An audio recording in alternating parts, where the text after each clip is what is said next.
कोल्डमाइन plus. आज इसके बारे में बताता हूँ।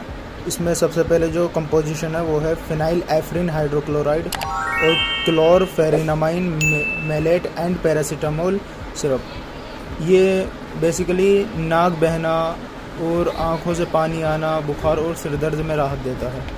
इसके हम प्राइस के बारे में बात करें तो ये 85 रुपये का मेडिकल स्टोर पे आपको मिल सकता है और ये डिस्काउंट पे भी मिलता है आपको, जैसे 20% डिस्काउंट, 50% डिस्काउंट। ये जो कंपनी होती है ये लीफोर्ड कंपनी की होती है, लीफोर्ड हेल्थ केयर लिमिटेड।